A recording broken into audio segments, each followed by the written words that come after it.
Chapter 2. In a giant, empty, decaying building which had once housed thousands, a single TV set hawked its wares to an uninhabited room. This ownerless ruin had, before World War Terminus, been tended and maintained. Here had been the suburbs of San Francisco, a short ride by monorail rapid transit. The entire peninsula had chattered like a bird tree with life and opinions and complaints, and now the watchful owners had either died or migrated to a colony world. Mostly the former. It had been a costly war despite the valiant predictions of the Pentagon and its smug scientific vassal, the Rand Corporation, which had, in fact, existed not far from this spot. Like the apartment owners, the corporation had departed, evidently for good. No one missed it.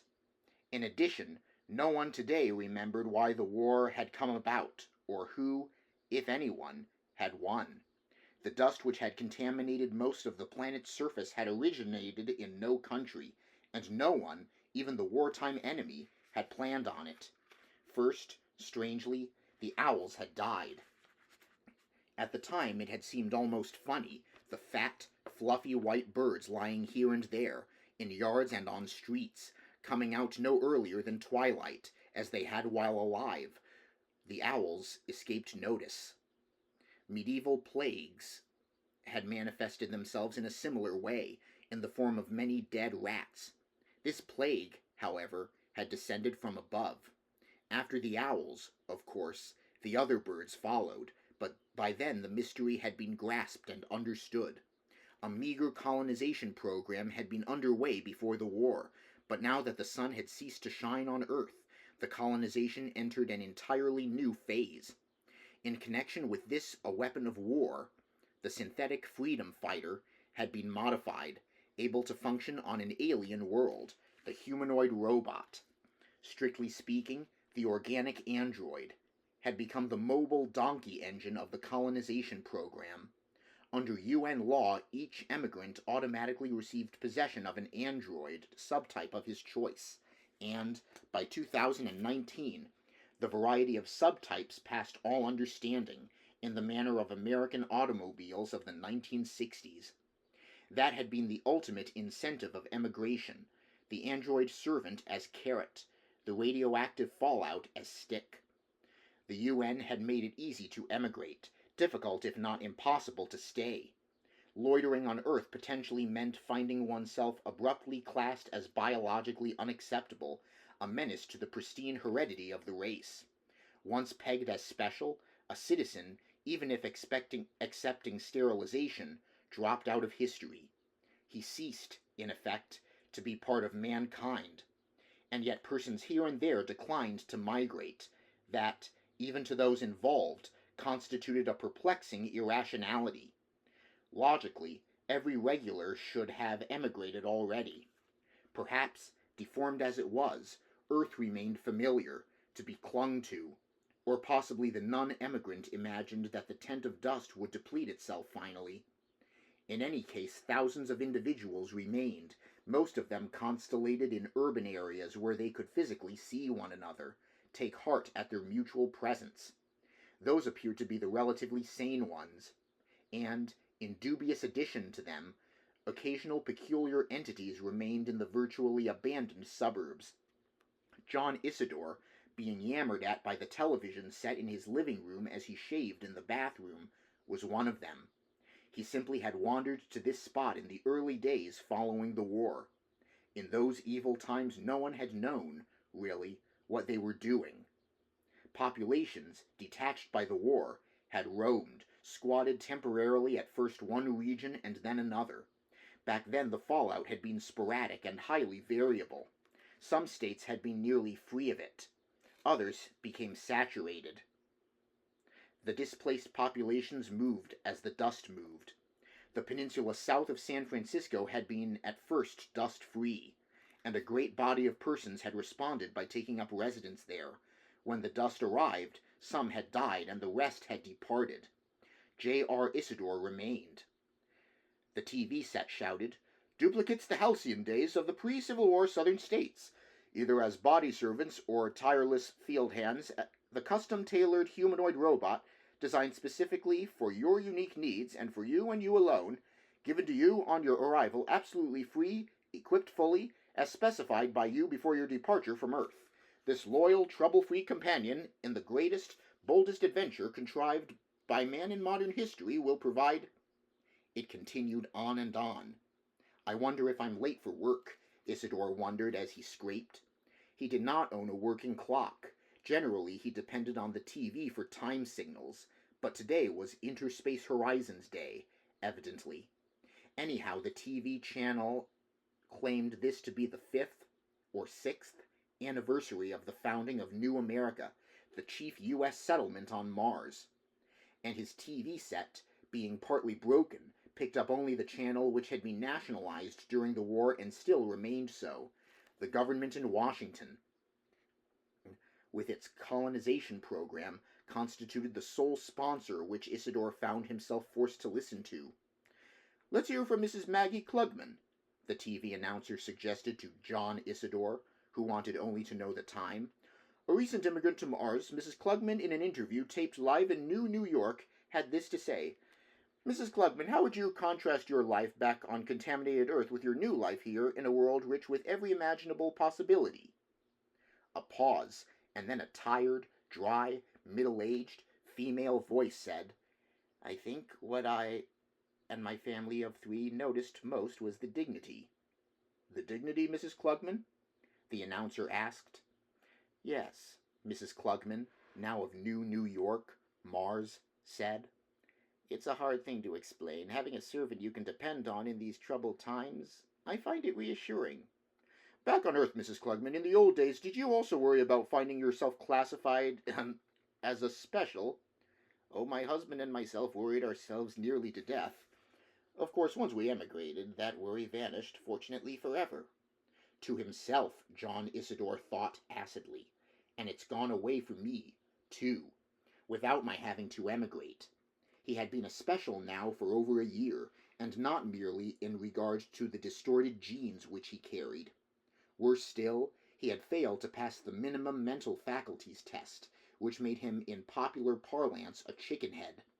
Upon him the contempt of 3 planets descended. However, despite this, he survived. He had his job, driving a pickup and delivery truck for a false animal repair firm. The Van Ness Pet Hospital and his gloomy, Gothic boss Hannibal Sloat accepted him as human, and this he appreciated. Mors curta, vita incurta, as Mr. Sloat occasionally declared. Isidore, although he had heard the expression a number of times, retained only a dim notion as to its meaning. After all, if a chickenhead could fathom Latin, he would cease to be a chickenhead. Mr. Sloat, when this was pointed out to him, acknowledged its truth. And there existed chickenheads infinitely stupider than Isidore, who could hold no jobs at all, who remained in custodial institutions quaintly called Institute of Special Trade Skills of America, the word special having to get in there somehow, as always. "Your husband felt no protection," the TV announcer was saying, "in owning and continually wearing an expensive and clumsy radiation-proof lead codpiece, Mrs. Klugman." "My husband," Mrs. Klugman began, but at that point, having finished shaving, Isidore strode into the living room and shut off the TV set. Silence. It flashed from the woodwork and the walls. It smote him with an awful, total power, as if generated by a vast mill. It rose from the floor, up out of the tattered gray wall-to-wall carpeting. It unleashed itself from the broken and semi-broken appliances in the kitchen, the dead machines which hadn't worked in all the time Isidore had lived here. From the useless pole lamp in the living room it oozed out, meshing with the empty and wordless descent of itself from the fly-specked ceiling. It managed, in fact, to emerge from every object within his range of vision, as if it, the silence, meant to supplant all things tangible. Hence it assailed not only his ears but his eyes. As he stood by the inert TV set, he experienced the silence as visible and, in its own way, alive. Alive. He had often felt its austere approach before. When it came, it burst in without subtlety, Evidently unable to wait, the silence of the world could not rein back its greed. Not any longer. Not when it had virtually won. He wondered, then, if the others who had remained on Earth experienced the void this way. Or was it peculiar to his peculiar biological identity, a freak generated by his inept sensory apparatus? Interesting question, Isidore thought. But whom could he compare notes with? He lived alone in this deteriorating, blind building of 1,000 uninhabited apartments, which, like all its counterparts, fell, day by day, into greater entropic ruin. Eventually, everything within the building would merge, would be faceless and identical, mere pudding-like kipple piled to the ceiling of each apartment. And, after that, the uncared-for building of itself would settle into shapelessness, buried under the ubiquity of the dust. By then, naturally, he himself would be dead, another interesting event to anticipate as he stood here in his stricken living room alone with the lungless, all-penetrating, masterful world silence. Better, perhaps, to turn the TV back on. But the ads, directed at the remaining regulars, frightened him. They informed him in a countless procession of ways that he, a special, wasn't wanted, had no use, could not, even if he wanted to, emigrate. So why listen to that? He asked himself irritably. Fork them and their colonization.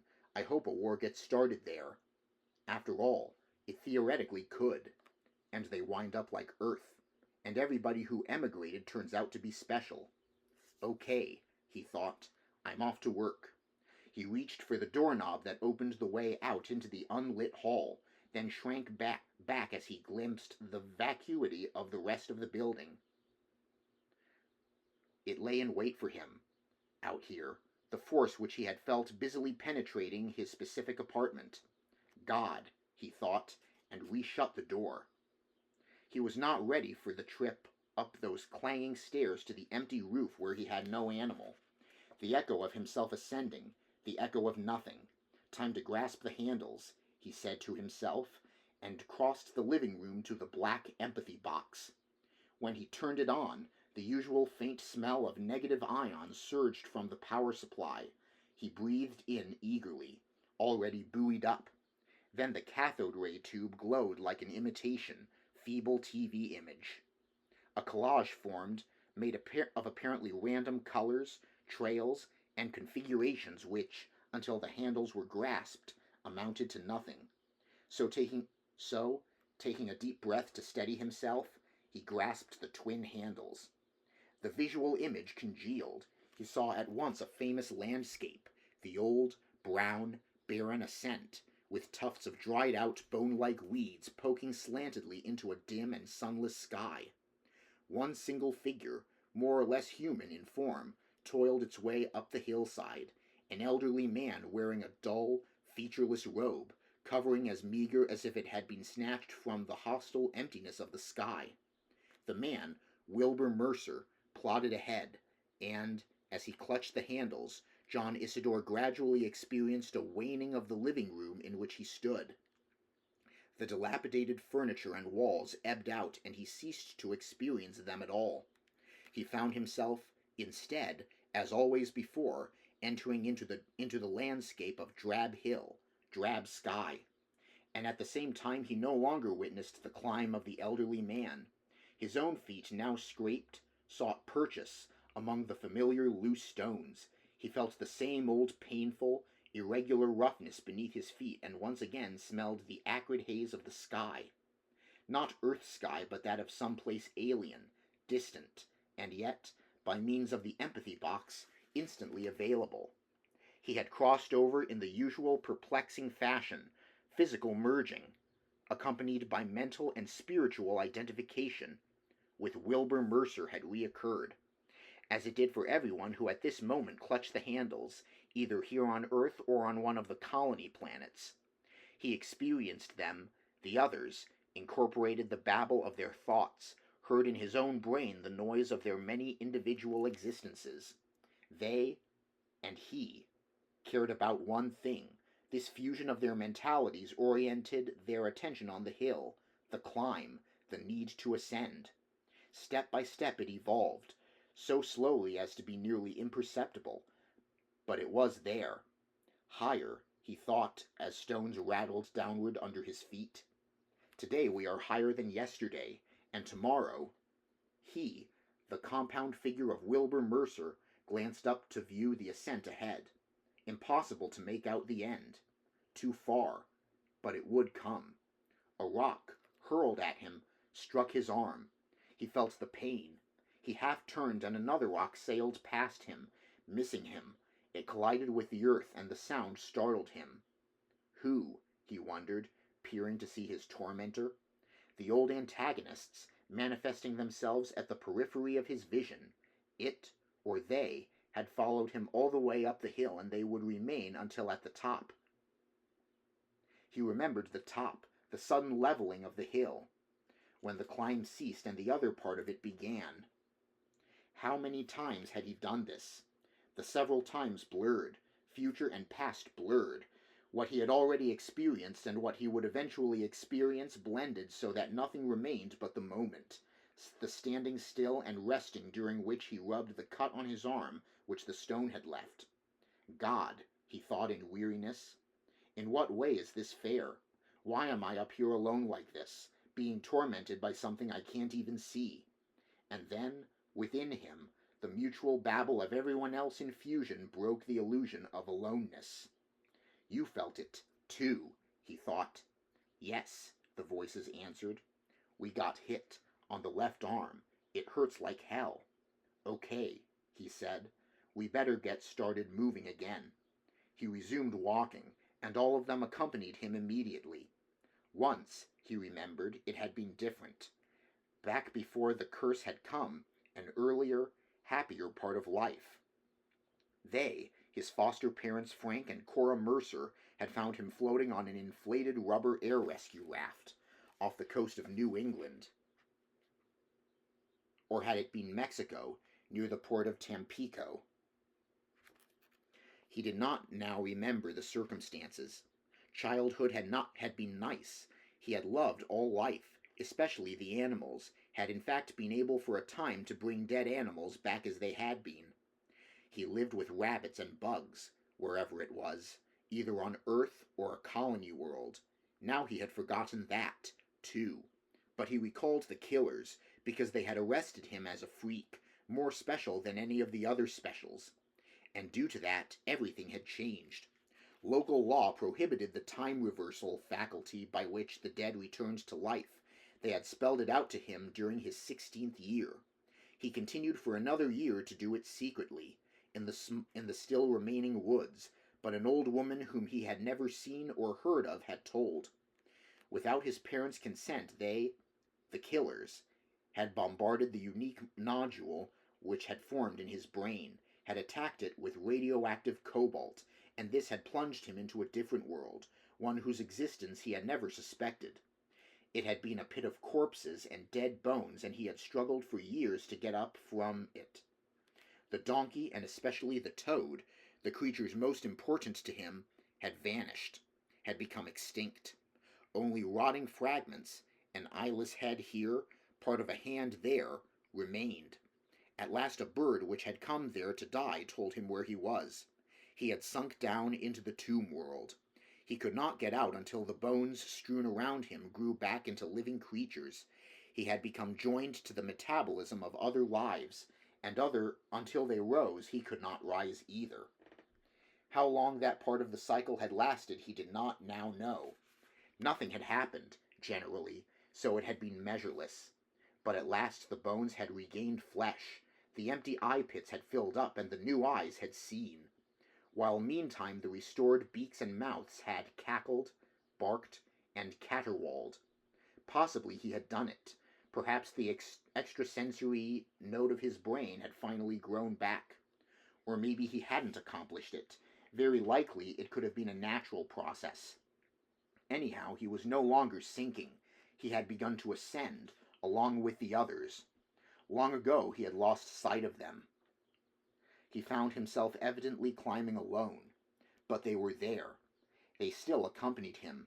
He felt, strangely, inside them. He felt them, strangely, inside him. Isidore stood holding the two handles, experiencing himself as encompassing every other living thing, and then, reluctantly, he let go.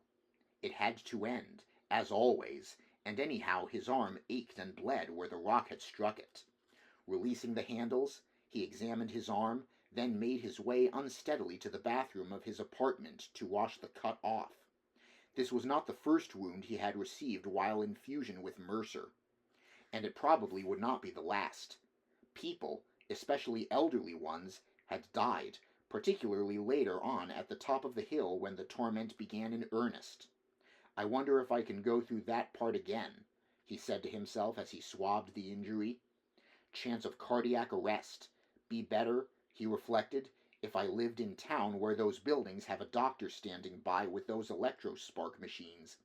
Here, alone in this place, it's too risky. But he knew he'd take the risk.